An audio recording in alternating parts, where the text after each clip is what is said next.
Perfect खबर में आप सभी का स्वागत है। मैं शाहिम हसन और इस समय मौजूद हूं, मेरे पीछे आपको दिखाई दे रहा होगा वरिष्ठ पुलिस अधीक्षक कार्यालय।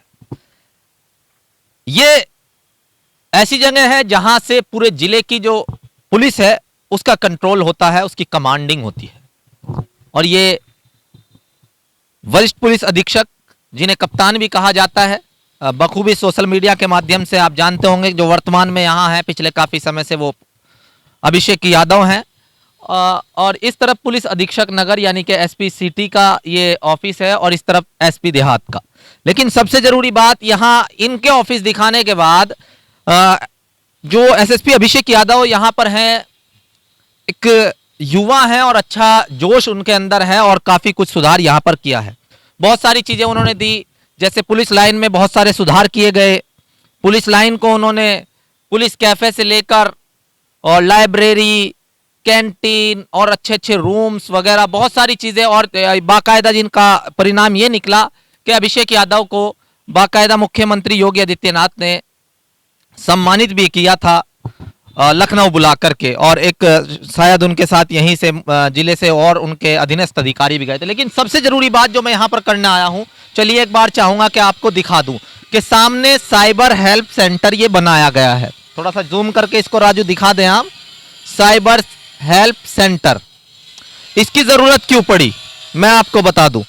इसकी जरूरत इसलिए पड़ी क्योंकि लगातार एक क्राइम जो है, जिसका रेट लगातार बढ़ रहा है, जिसकी ग्रोथ लगातार बढ़ रही है, वो है साइबर क्राइम।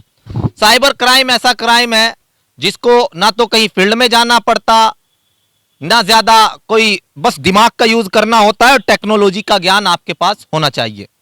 और हालांकि इस पर लगातार आईटी एक्ट बनाया गया है, कई तरह के सुधार की बात चल रही है। आईटी एक्ट में लगातार नए कानून बनाने की बात भी चल रही है, कई तरीके से सरकार के द्वारा जागरूकता अभियान चलाया भी जा रहा है, लेकिन लगातार लोग इसके साइबर क्राइम के शिकार हो रहे हैं।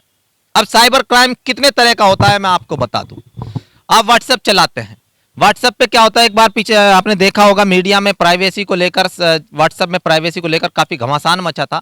आपने कोई वीडियो, अपने किसी प्राइवेट वीडियो किसी दोस्त को भेजी, किसी फ्रेंड को भेजी, तो वो क्या होता है कि वायरल हो जाती है। ये भी साइबर क्राइम में ही आता है। लेकिन ये तो चलिए अलग बात है। इससे अलग जो आर्थिक नुकसान हो रहा है उस पर मैं नजर डालता हूं, उस पर आपको थोड़ा सा बताना चाहूंगा। आर्थिक अपराध जो साइबर क्राइम के माध्यम से हो रहा है वो क्या है। आप लगातार फोन पे, आगे इधर आ जाएं राजू, आप फोन पे के माध्यम से लगातार लेन देन करते हैं, पेटीएम के माध्यम से लेन देन करते हैं, गूगल पे के माध्यम से लेन देन जब करते हैं, इंटरनेट बैंकिंग जो बहुत ज्यादा प्रचलन में अब आ गया है। बड़े बड़े जो उद्योगपति हैं या छोटे लघु उद्योगों वाले हैं, वो तमाम लोग जो हैं अब किस चीज से करने लगे, इंटरनेट बैंकिंग के माध्यम से लेन देन ट्रांजैक्शन करने लगे हैं। लेकिन इसमें क्या हो रहा है कि जब आपने देखा, आपने फोन पे में, आपके फोन पे में कहीं से कुछ ज्यादा पैसे आ गए, फिर उसके बाद एक दूसरा मैसेज आया कि पैसे कट गए। अब आपको पता भी नहीं चलता, लेकिन वो क्या होता है कि कोई ओटीपी वगैरह आपके पास आता है, जिसमें लगातार बैंक के द्वारा आपको जागरूक किया जाता है कि बैंक कोई ओटीपी आपके पास इस तरीके से नहीं भेजता है, किसी को ओटीपी शेयर ना करें।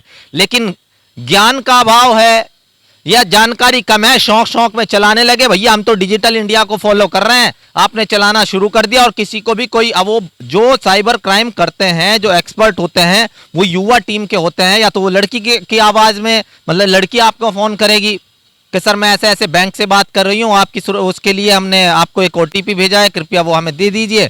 आपने ओटीपी दिया और उसके बाद आप सुन्न हो जाएंगे, आपका खाता खाली हो जाएगा। इस तरीके से ये होता है, लगातार इसकी शिकायतें आती हैं। हालांकि साइबर हेल्प सेंटर जो बनाया गया है उसमें शायद एसपी क्राइम इसको देखते हैं, तो यहाँ से बहुत सारे पैसे वापस तो कराए जाते हैं, लेकिन बहुत सारे जैसे शॉपिंग है, शॉपिंग के माध्यम जो बनाए गए हैं, जैसे साइट, बहुत सारी वेबसाइट हैं, उसके माध्यम से बहुत सारा पैसा आपका कट जाता है।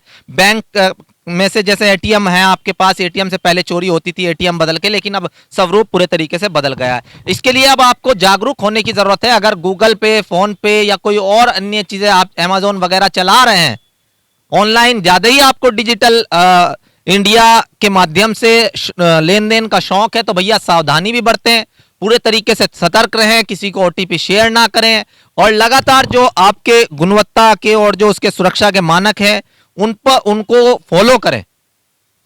ये वीडियो बहुत महत्वपूर्ण मैं आपके लिए पहुंचा रहा हूं। इस पर क्या होता है कि आप पूरी तरह बर्बाद भी हो सकते हैं। आपका बैंक अकाउंट या गूगल पे अकाउंट या वॉलेट वगैरह जो भी उसमें चलता है वो पूरे तरीके से खाली हो सकता है।